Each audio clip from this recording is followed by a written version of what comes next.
this has been the most talked about thing for you recently, and obviously, you know, we're probably gonna have to talk about it at some point. Like, how did you feel when you heard about what happened to Mac, and where?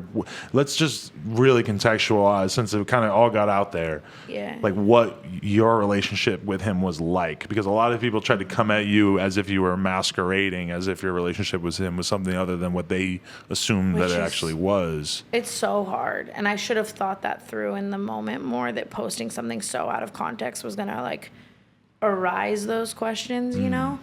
But it's like I grew up obsessed with Mac Miller. Like, just, I remember like literally being in 7th grade, like listening to All Be There on repeat, obsessing over like how much he loved his mom. And then like maybe 8th grade, something like that, I don't know. And then being like a freshman of high school, getting out of school and listening to like Kids and the Spins and like all that shit, and just evolving, and then waiting in lines for hours for his concerts. I probably saw him live like 6 times. My like first boyfriend in high school, I was like obsessed with him because he had a Pittsburgh tattoo like Mac, you know? Like, I was a fucking diehard fan who was so obsessed with him, and his resilience in a way too, like no matter what people said about him, because people talked a lot of shit on him or didn't give him the credibility he deserved, and he always just had a smile on his face, you know what I mean, like got through, like Smile Back, that song like was so inspiring to me. And then to like go through TanaCon and be so fucking depressed as fuck, it's the most depressed I've ever been in my career, 100%. And then like to get to know Mac, like, you know, to like, I think he DM'd me first, you know, and then just to start talking and like hanging out, and like it was clear to me that like right away, like he wanted to like almost get to know me, I guess. Which, did he seem like he knew a bunch about you? Like he had watched the YouTube and shit, like figured out some stuff, or no? I don't think a lot. I think that he saw some shit and wanted to know from my perspective. You know what I mean? I think I commented like goat on his photo in like June. Right. And he saw it and he followed me and like messaged me and like whatever. And that's like where it all started. But even like we'd had discussions, like I'd comment on his photo and then I'd get hate on that, you know, and he'd be like, why? And I like, you know, I told him everything, my whole like life story, and he was really, it seemed like he was genuinely there and genuinely really cared. And it was the first thing to take me out of like that depression from TanaCon, like to take me out of that depressive like state. He was like really, really fucking there. And like when I have so much to say, but I guess it's like, the world, the second that he died, like I got on a plane like thinking everything was fine. I literally, the night of the Pornhub Awards, after, I was telling Lena, like I'm going to see Mac, I want to go see him. Like literally, like that night I was supposed to hang out with him, and then I just didn't. I got too drunk, I went home, whatever. Like I went home, and then I woke up the next morning to leave for tour, and he hadn't texted me yet, and he texted me or would talk to me at any means. Like by that point he would have said something back to me, you know. And so on the way to the airport I texted him like good talk, like sarcastically, like, you know, good talk, because he didn't say anything, you know. And I got off the plane to everyone like in my life that knew me, that knows me personally, and knew how, because I'm always talking about him, I just didn't talk about it publicly, I guess, you know. And was like, I'm so sorry, what can I do? And then to get on your phone and like see the whole world like dehumanizing someone that you knew as a human is so angering and upsetting and painful, just to see him, you know, just being, what's the word, like talked about as Ariana Grande's ex, or another rapper that's overdosing, or, you know, another, you know, check on your friends, make sure they're okay. But like the day before, for him to be happy and like just sober and fine and not abusing drugs like crazy and fucking happy as fuck and excited for life and excited about tour and a human fucking being, and no one crediting him like that. Him just being another fucking black and white RIP post, RIP to the GOAT, you know, that's it, let's move on, was heartbreaking to me. And it's like in that moment all I wanted was to like humanize him and show him, I guess, from like how I saw him. I feel like a lot of people were really quick to assume that he was just in this terrible, miserable, drugged out place. Exactly. You don't think that was the case? No, and I don't know if I'm going to get backlash for saying that, and I'm not negating like anything. No one should do drugs. Drugs fucking suck. They take lives. I'm not saying that, but I'm saying like I talk to him every day. Like he was happy as fuck. He was so excited for tour. He was sober. He was waking up every day, going to the gym, like preparing his body, drinking juice for like tour type shit, you know, really? Just happy as fuck. Like, and to see the world paint him as just like he was sad and like what, it's just not, that's, to me at least, that's not the case. And it sucks. Like to watch someone one of the most like human people I've probably ever met, right, like be so dehumanized is like soul shattering. We really don't know anything about what he was doing when he passed, which is kind of a weird part about it because, I mean, I guess we'll find out in time, but it's like, that the truth is that if you do drugs or whatever, it's like, it doesn't mean that you were doing them nonstop constantly. If you pass away from it, exactly, shit can happen to you from one fucking crazy night. We have seen, like, you, of course, sure, like, you see every celebrity do like a little coke, just what I just think about, like people like G-Eazy and Halsey who've had like public scandals and whatever, and like just lots of people, they do coke, they do drugs. I'm not saying that was an example. Any drug, people just do drugs for fun sometimes, and sometimes I feel like things can happen or things can be taken too overboard, and the media just doesn't account for that at all. If someone dies from anything drug related, they were a fucking addicted abuser going down the hole of depression and I'm not negating any of that. I'm just saying, to see someone be so fucking happy and healthy and awesome and to get no credit for that in the world sucks. Yeah, it's terrible. It's like everyone, because when a famous rapper dies or a famous person dies, it's like the media is always so quick to try to paint them as the simplest version of whatever they can possibly do. So with X, it was creative genius, but accused, or not even accused, just abuser, piece of shit, domestic violence, whatever the fuck they wanted to say. I mean, that hurt because it's like he became a punchline to a lot of people as much as he became a fucking icon and a symbol to a lot of people as well. It's like people are so quick to just use him as a scapegoat for their agenda. Exactly. And with Mac, it's a lot of the same thing. Even though I will say, though, I almost have never in hip hop, like, you see it once in a while, but almost nobody had anything bad to say about this dude. Like, the level of people who fucked with him and who respected him that came out of the woodwork talking about it is unreal. I think that's a product of the way he was to people, Seriously, like I feel like he always wanted to put a smile on someone's face. And that was different for like most people. I don't think most people act like that, especially in his position. I feel like he had every room to be a cocky asshole who didn't give a fuck about anyone, and he just wasn't. And I think looking back, like posting that post, like, it was in the moment. I was seeing everything everywhere, and all I wanted to do was humanize him, and I was like grieving, and I just wanted to show people, like, look at him being a human. And I loved him, really, like, I loved him so much. And looking back, I don't know if I would do the same thing, and I understand everyone's concerns, and I don't think I've said this on your podcast, but like, to anyone who was offended in any way or supported Mac, I should have gone into your podcast saying this, like, I'm sorry. The last thing I wanted to do was offend or upset anyone or make anyone think I was doing it for attention, because it wasn't that. Like, I wanted to fucking humanize someone that I loved.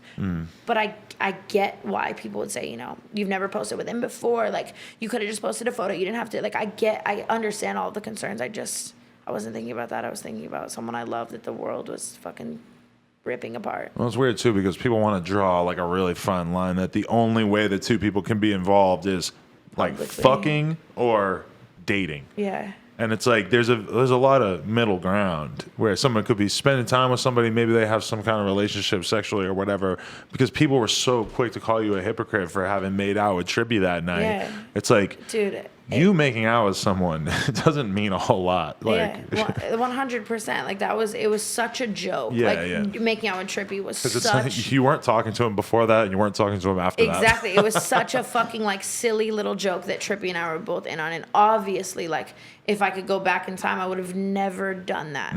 That I, like, in the moment, even in that moment, I thought about Mac, but I didn't think he would. Like, it was a joke. It was clear to anyone, like you, me, or someone who knows me, knows that was just like a joke. It was just like for shits and gigs. But to the world seeing that, I get it. And timing was so bad, and I am willing to accept any criticism from people. I understand. Right. But I don't know what there is to do. Just because something silly like that happened doesn't mean I didn't love Max so much and don't love him, Right. Yeah. How do you, like, I don't know. How do you make sense of it at a certain point? Or, like, do you still feel torn up over it? Dude, I've really, like, I've never had something tear me up like this, like, at all. Like, I literally, like, walk down the street and I look at random people and I, like, see his face on their face and just, like, start crying and have to go home. Like, I hear his voice in my head all the time. Like, I feel like all the time when I was at his house, if there was, like, silence, he would be, like, playing the piano. That was, like, his thing. That's, like, how I remember him. And I literally, like, in my dreams, it's just, like, piano music. I wake up hearing it. Like, I don't handle like death well, I don't think, as a person in general. My best friend died when I was like 15, like in front of me. And just like since that point of life, like I've just never processed death well. I've always been a very like strong-headed, strong-willed person who can like, you know, I handle anything. I'm stubborn, whatever you want to say, but like death. And like I've never had like a here today, gone tomorrow thing either like that, you know, for him to just be fine and then not. Like, right. Yeah, it still doesn't feel real. Like today's what? Thursday. I had plans with him on Monday. Like plans, you know, to hang out. Like I'm going to see you. I'm sorry for sucking. Like, you know, I just moved houses and like I was debating between two houses, one like on Melrose and one in Sherman Oaks. And like literally like he was like, you know, get the Sherman Oaks one. Like it's closer to me. Like that'll be an easier commute, like whatever. And now just walking through my new house that I was so excited about, like I just want to fucking die. Like it's like everything. And people are so mad at me, but I just want anyone who fucking like supports him to know how much I genuinely loved him. Right. You know? Because a lot of people, probably feel like the main conception, I guess, is, and it's because a lot of people don't like you in the first place, and they want someone to take out their aggression on when they see someone die, and they feel they feel a lot of different feelings about it, and it's just so tempting to just try to like pin the blame on somebody. And to be honest, I mean, we saw a lot of the same things when, well, I'm not even gonna say who, but when a certain rapper died like earlier this year and stuff that a lot of people loved. He's fucking a lot of girls around the same time, and a lot of them had different reactions online. And it's like, you know, it's a normal fucking experience. Like if you're some fucking rapper or whatever, chances are you know, were seeing a couple different girls within the last year before you passed away, and it's just like to then drag all those girls for mourning in their own way publicly seems kind of fucking stupid to me. It's hard. It's kind of cruel. I think going back, I wouldn't have, you know, done things the same. And I don't know. It's just like a part of me wants the world to remember him and live his like legacy on. You know, I don't want it to be an RIP post. I want them to get that he was a human being and so incredible and there for everyone and made everyone smile and so talented and all that kind of stuff. But is it my place to even share that? And are people just going to think I'm doing it for clout and attention? You know? Because now at this point, it's like you just feel like the microscope is on you because you want to like use your platform to raise awareness about him, but then like you sort of now have this like stain upon that attempt, you know? Exactly. So it's just very hard. I think that from this point, like what I should do, you know, is apologize. I didn't want to hurt anyone, you know, and move on and grieve in silence because I don't want people to think I'm, I guess, I don't know, capitalizing off of it. To see comments of people saying like, you're capitalizing off of his death, you're clout hungry, you just wanted attention. Like you can do a million things on this planet for attention, and I'm not in any place where that's what I need or want to do for attention. Like I fucking loved him so much, and like it sucks. Like, you know, for people to fucking think that because that wasn't it at all. But I get it. So it's hard. I get why people would think that. Yeah, it's tough because you kind of become like this caricature of yourself that's like bigger than yourself, where like people want to imply motives upon the things that you do, and the bigger that you get and the more people know about you who don't like you, the more that just keeps happening over and over, and it's a weird thing to go through, you know? Yeah, I think that's why that's another reason why I love Max so much, because it's in his position, me commenting on his photos and him commenting back or him commenting on mine or whatever, and seeing all that hate, like he could have just been like, whoa, like this girl's hated, I'm not gonna keep talking to her, I'm not gonna entertain this, I'm not gonna get to know her. And like he didn't, you know, he like still kept a lot of people are, I feel like, intimidated by that, you know, like even like other people that I've like dated in the past or anything like that, they're like, I don't know if like this hate is good, you know, I don't know if we could do this, I don't know, whatever. I'm not saying I dated him at all. I'm just saying like people walking into my like realm, like that hate is scary. A lot of people are really, really quick to try to blame Ariana. What's your opinion of that? I think it's so fucking stupid. Like it's not her fault at all. I don't know anything about them or what they had or anything like that. And it's not her fault at all. Like that really at the end of the day. And Ariana's, I can't even imagine living the life she's lived. as well, like what she's been through.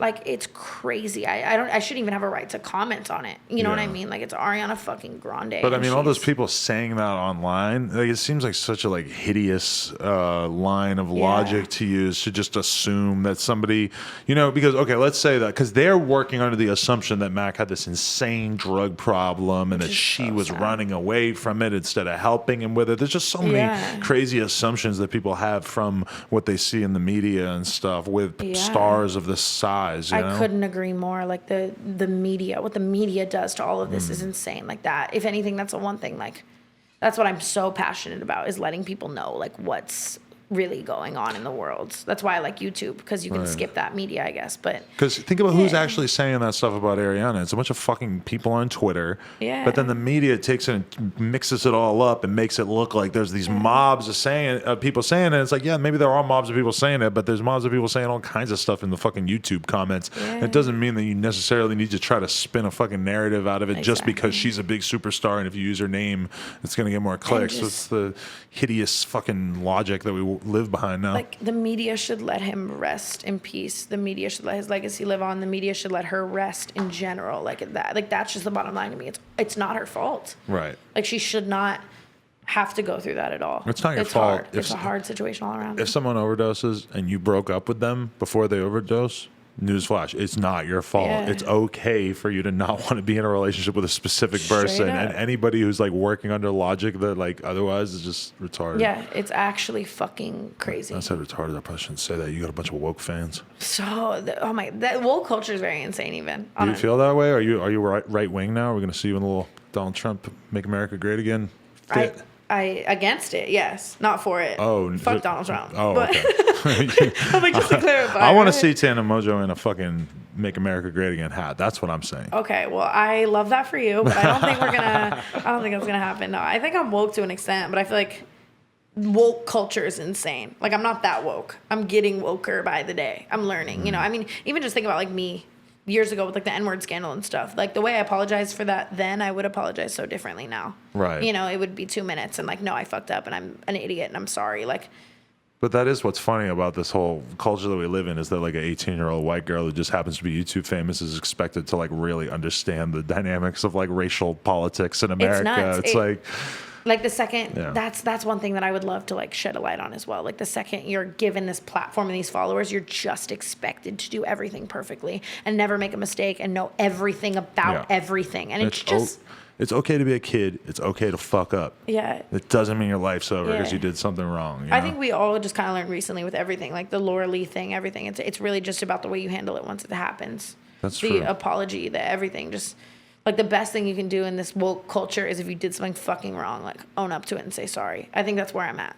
Like, no matter what I do wrong from this point on, it's like, yo, I did that and I'm sorry if I did it, you know? Right. Like, it's not a bunch of, like, pandering and But excuses. I think you also have to be really careful with what you apologize for because once you start ceding some ground and acknowledging that people are like if you apologize for something that you're not actually sorry about, your apology card is officially tarnished for life. Exactly. You need to hold your apologies. Like I actually did apologize for posting that picture of the Tess Holiday girl, whatever the fuck her name is, the morbidly obese woman that was on the cover of Cosmopolitan because it really upset my girlfriend and her friends that I was joking around about it. I actually had to apologize a little bit, even though my apology was essentially for not making a more nuanced comment. I haven't completely overturned my opinion of that. But Len is so woke. Like on a side note, like I feel like it's awesome for you to have someone like that in your life. Len is very like culturally woke and not about like, you know, upsetting anyone, and that's awesome. She's just a genuinely very nice person. It's very, very, very true. It all comes from such a genuine place. But I got her on those Jordan Peterson podcasts, so who knows what's going to happen to her. I don't know who that is, but I'm excited for her. I love that for her. It's such a bland interview. He's not as woke. I'm sorry. You know who Joe Rogan is, right? Yes. You want to hear a funny story? Dude who smoked with Elon Musk right now. You want to hear a funny story? Yes. So I wake up this morning to a text. I'm a fan of you. I saw. Oh, wait. No. Right. No. To a text from my friend. And he said that his friend was walking through the airport on acid and he saw Joe Rogan and he just said to him like, bro, you know, I fuck with you, blah, blah, blah. You got to check out this podcast called No Jumper. And that Joe Rogan actually was interested enough that he was like, all right, I'm going to follow this guy on Twitter and DM him. So I woke up today to a DM from Joe Joe Rogan. That is so cool. And Joe Rogan knew the kid was on acid as well, which is cool. That's the coolest thing in the world. Like that your fans like got you to fucking Joe Rogan in an airport today. Like it's not even like you tweeting at him or talking about him or like trend this hashtag. Like right. Someone just fucking because I never wanted to like really go hard trying to get his attention because I just feel like someone like him is being drawn a million different ways. That's so cool. But it's like I felt like that after TanaCon. I got the Casey Neistat follow. Oh my God, I love Casey. And it's like between Casey with the vlogging and then fucking Joe Rogan with the podcasting. Yeah. I couldn't really be acknowledged by anybody in either category that would really mean more to me because that's awesome. Casey's really kind of the reason I started vlogging and Joe Rogan's really the reason I started podcasting. What do you do when you get that acknowledgement from your goats like that? I don't know. Yeah. It'll always be hard with the rapper thing. Like if I got acknowledged by Kanye, that would still be a big deal, you know? I guess that's true because like you have a rap podcast, obviously. Yeah, that's nutty. That's really, really nuts. I love Casey.